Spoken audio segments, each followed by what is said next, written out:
The thrill of the long summer break was melting into misery for Katie Medland. The sporting 16-year-old was gripped by a creeping illness she tried to ignore.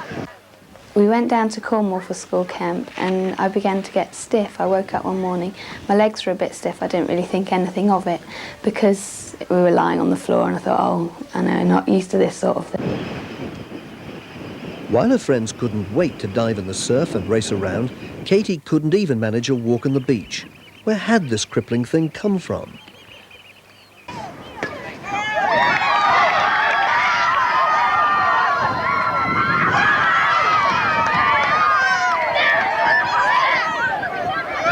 It was quite difficult to get up in the mornings and that sort of thing, but as I just put it down to sleeping on the hard floor in a tent, and it got worse and worse, and I was getting up in the mornings very stiff, barely able to walk, and then the rest of the day I still was having problems walking properly, and walking for long distances was virtually impossible. It became obvious that Katie was very poorly and she was very stiff. She took her ages to get up in the morning, and when she did get up she was in a great deal of pain.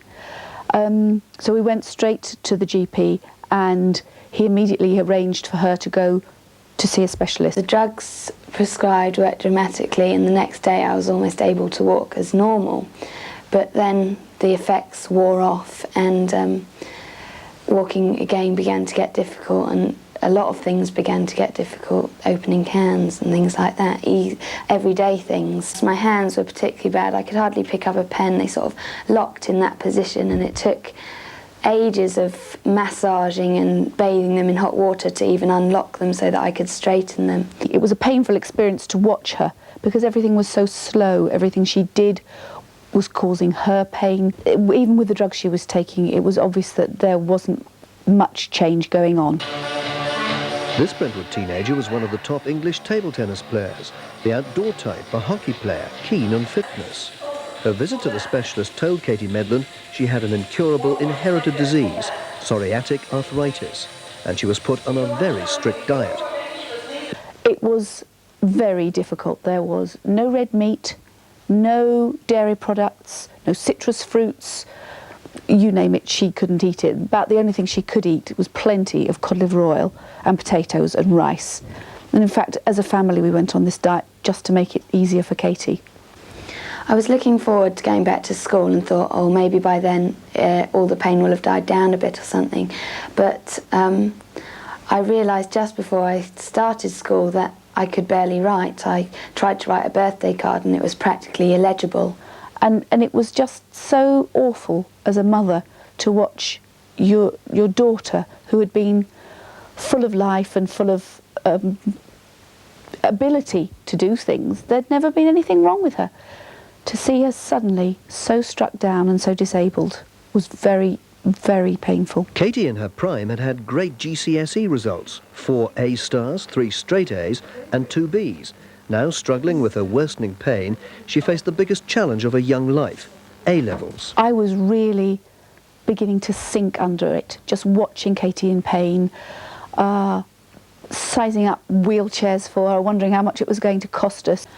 While we didn't want to belittle what medicine can do, and we were grateful for it, I knew that medicine couldn't do anything now, and that really our only hope was to go to God. One Friday evening when I'd put in a prayer request, I hadn't actually been up for prayer, the next morning I noticed a dramatic change. It hadn't actually gone, but I was able to walk round to a friend's house and together we walked into Brentwood, which would have before been impossible. Well, the next Sunday, the Sunday afterwards, I decided to go up for prayer again just to sort of perfect it, and I went up for prayer and came out and I felt perfect, totally healed. The sum of medical knowledge had failed to relieve her crippling disease, but Jesus made her well. We had some friends for lunch and they sort of said, prove it, and told me to sit on the floor and stand up again, which I couldn't have done without help before. And I sat down and got up with no problems at all. And that afternoon my mum went out to visit some friends and I went up to school and played a hockey match with my friends and came back and felt absolutely fine. it had completely gone. Within a few hours, I felt fine and it had just gone.